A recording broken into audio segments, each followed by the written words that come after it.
Okay, folks, let's talk about the principles of leave no trace. I'm just in my local park picking up, I'm not kidding, other people's shit. There's 4 bags of dog poo in here. I don't even have a dog. 2 of the bags I picked up right next to a source of natural water. So that is polluting the water source for the wildlife. This shouldn't be done. I'm coming at you with this because the last few days on Facebook, I'm in a bunch of Facebook groups for backpacking and camping, and some really stupid shit has been going on in campgrounds and in the backcountry lately. Somebody posted today a photo of a campsite that they had just paddled up to, and there was a smoldering fire at the base of a tree. Now let me tell you something about lighting a fire at the base of a tree. The root system in the ground under that tree can catch on fire even if you douse it, which they hadn't done because it was still smoldering when the next person got to the campsite. Mind-boggling. A forest fire could start just from that one fire. And there was a fire pit, and a designated fire pit not 2 paces away. Don't set fires at the base of a tree unless you are deliberately trying to start a forest fire. That's one. There's some people coming. Hold on a minute. Hand sanitizer. I felt icky after picking up all that poop. Okay, another story from someone else at a different park. It was a car camping park. They had people pull up to the site next to them. They had reserved space, and the 2 young men, just as soon as they got out of the car, they immediately picked up the picnic table, leaned it up against a tree, and started throwing axes at it. Yeah, they're in a public park. And then they pull a chainsaw out of the car and took down a fucking tree. So the park warden came by, charged them for taking down the tree and for throwing the axes, and then turfed them from the park. Hopefully they will be banned from all provincial parks and national parks for the rest of their lives, because that is just pure stupidity. We have, since the start of the pandemic, a lot more people are going camping and backpacking than ever before. There have been stories that I've seen on the internet and in newspapers from towns that are camp towns, where people from the city who want to go out camping because there's nothing else to do, they get up to the park where they think they can go, and they hadn't made a reservation, so there's no spaces left. So they're pitching their freaking tents on people's front lawns. Private property, they're pitching their tent on people's front lawn and then just proceed to defecate and urinate all over these people's front lawns, pitch their garbage everywhere. This is not cool. See this? Do it. Okay, so let's talk about the principles of leave no trace. First, if you are going out to enjoy nature, then also make sure that people who are around you and the wildlife who lives there are also enjoying your trip. If you are out there on the trail, respect nature. Don't leave your garbage all over the trail. This is just from the city park that I picked up. 4 bags of dog poop. There was even more that I couldn't get to. This, I don't know, like baked goods, clamshell, some ribbon, probably from a balloon. Don't even get me started on balloons. A water bottle, someone's mask. You know what? PPE. Pick it up. If you are finished using it, it goes on your elbow until such time that you can get to a garbage can. See? What else have I got in here? Bits of food wrapper. You know, when you take the end off of like a bag of chips or a snack bar or something, that little corner, it can fly away really easy. Make sure that it doesn't, because animals can pick that up and eat it and choke on it. So much more stuff in here. Oh, a parking stub. Like stuff, why is it even here in the park? Okay, the dog poop, yeah, but there are disposal bins all over the place. Take your poop with you. Also, if you are camping in the great outdoors and you happen to need to use the facilities yourself, and if there's no outhouse or no thunderbox, then you're gonna have to do what we call dig a cat hole. Take one of these. It's just a simple lightweight trowel. You can get them that are even lighter and smaller. This one, I think it costs like $3 at a lot of camping outfitter stores. When you need to take a poop, you dig a hole at least 6 inches deep, 4 inches wide, so that you can poop in it, and then you poop in it. You just squat and you poop in it, and then you bury it. If you have to use toilet paper, use sparingly and also bury that. There are areas though where you are required to carry out toilet paper. You cannot bury it in some areas. So you can put it in a big Ziploc bag like that. I have been known to use a dog poop bag for myself, and then I put it in another bag and then dispose of it when I get to the next garbage can or the next thunderbox or the next outhouse. You can also use these really cool things. I have this pack just full of stuff. The only time that I would ever use a single-use plastic bottle, hold on. This bottle apparently works better than something like this, because if you get one of these, it's called a Clean. It's a hiker's bidet. You just stick it on here, and then after you've done your business, you just squirt it up your bum. Yeah. And then if you have to, just, pat dry, check to make sure you got yourself clean with a minimal of toilet paper, and then you bury it or carry it out depending on where you're at. Always check where you're going, what the rules are regarding pooping in the woods. Some places you have to carry it out. You have to carry your poop and your toilet paper. Some places you just have to carry the toilet paper. Some places you have to bury it. Check before you go.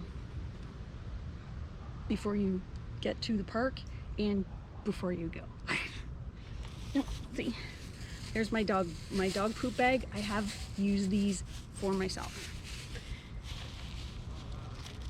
Toilet paper, just put in, you can get these little camp rolls of toilet paper, put it in a little Ziploc bag.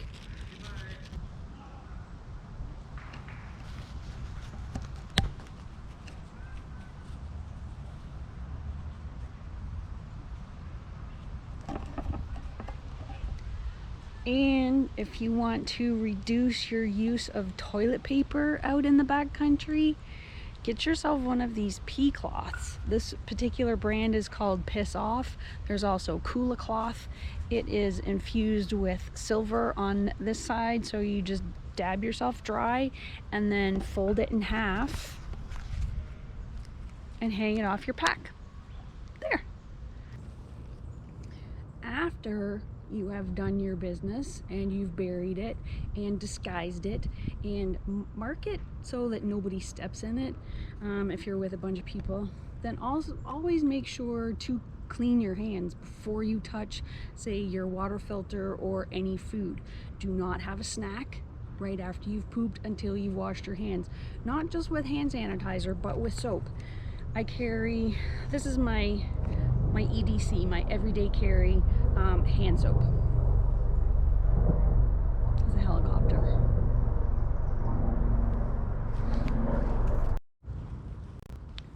Okay, helicopter's gone. Okay, so this is my everyday carry of Castile soap diluted with water. When I'm out for longer trips, or again, diluted Castile soap. You can also use camp suds. This is a really old bottle of camp suds, but just a couple of drops and that's all you need. So not just the hand sanitizer. So you can use the Clean, just a little bit of soap. Just a little squirt. And after you've squirted your bum, squirt your hands.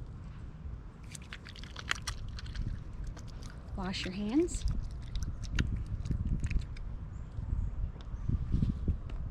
And then rinse. That's all. Oops. Just got it in my backpack. You can also use a gravity filter. Put your filter on.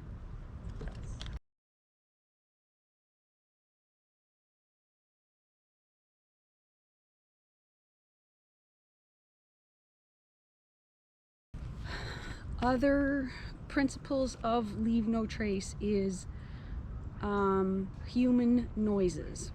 Human noises are not only annoying to other humans on the trail, but it is very jarring and startling to the wildlife as well. So don't be going down the path or at your campsite making all kinds of loud noises, yelling, hollering, playing loud music. In bear country, you do want to make some noise when you're on the trail just to let the bears know that you're there, but you don't need to be yelling at the top of your lungs. Just occasionally, you know, holler, not holler, but say out loud, "Hi bear, I'm here, coming through." Washing up dishes or washing yourself should be done at least 70 steps or 70 meters, 200 feet away from a water source. So whether you're washing your hands or you're giving yourself a sponge bath, or when you're taking your poop or where you're urinating, should be 70 meters or 200 feet away from a water source. So with camp suds, something biodegradable, or highly diluted soap, and it should be dispersed, not all in one spot. When you are going to the bathroom, make sure that you're not on a water trail, so that if it rains, that it's not going to wash into the water source, the lake or the river or the creek. When you are walking on trail, stay on the trail.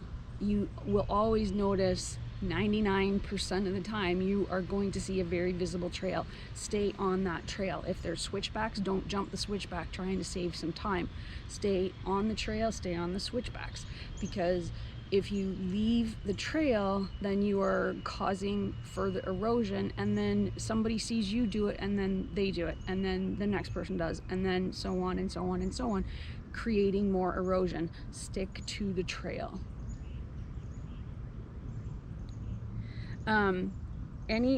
Any garbage that you generate while you're out on the trail or while you're camping, whether it's car camping or backcountry camping, you packed it in, you pack it out. Okay, so any garbage, it doesn't matter if it's that tiny little corner off of your snack bar, or if it's a bag for a Mountain House mashed potatoes and gravy or whatever they make. You packed it in, you pack it out. Don't burn it, that shit is toxic. Pack it out with you. Take a big giant zipper bag like this, put your garbage in it. If there's smelly stuff in there, there are bags that you can get at outfitter stores that will reduce odors, so that you can put this bag inside of that bag so that it won't be so smelly.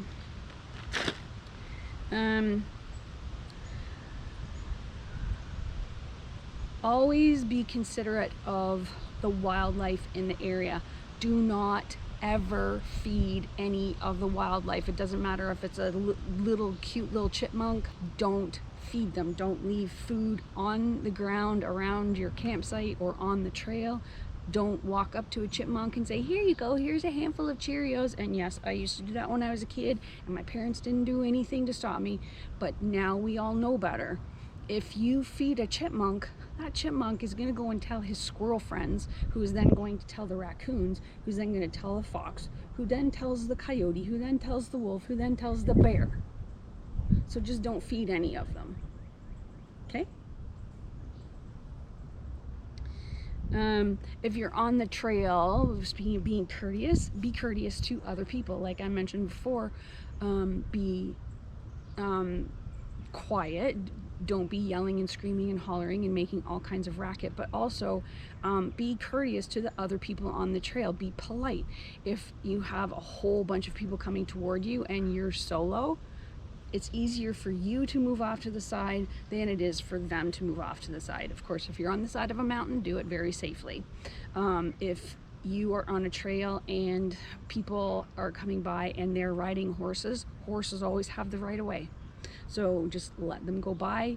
If you are coming up behind them a little bit quicker, do so quietly and say to the rider, on your left. That's all. And then they will let you know whether or not their horse is going to spook and go careering down the mountain.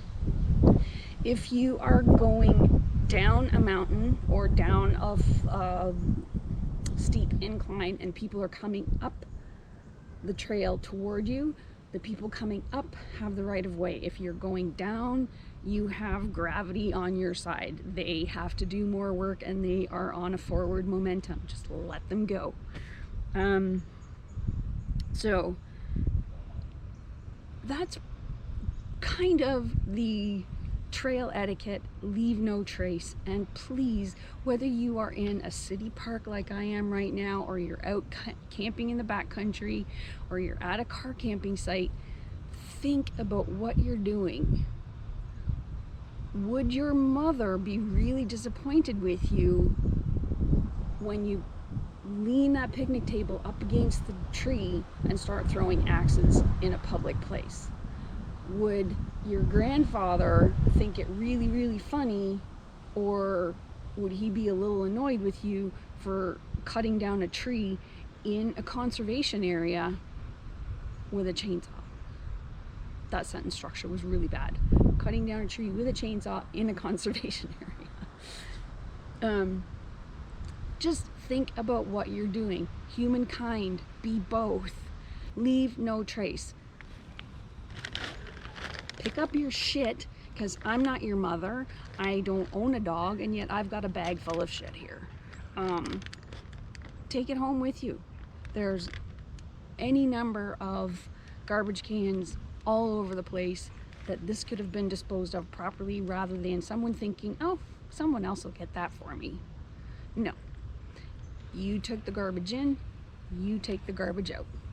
Thanks for watching, folks. Let me know below in the comments, have you ever been out camping, whether car camping or backcountry camping, and have you ever run into some yahoos who are doing stupid shit like that, annoying the crap out of you? I remember one time, Stacy and my cousin Dee, we were out in the backcountry of Algonquin. This is a lot of years ago, and we were lying in the tent just after a storm, and the people across the lake, a bunch of yahoos, we could hear them. I don't know how they got out there with as many beer bottles as they did, because it was pretty far in, and they carried them, or I don't know, but they were being very, very loud.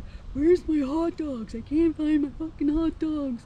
And beer bottles rattling all over the place. And finally Stacy, she just sat up straight. Shut the fuck up. And then from across the lake, who was that? How can you hear us? Well, sound travels really, really easily across the water. So always be cognizant of how loud you are being and how much of a jerk you're being. Be quiet when you're out enjoying nature. Allow other people to enjoy nature, and allow nature to enjoy being nature. Thanks for watching. I'll catch you next time. Pick up your shit.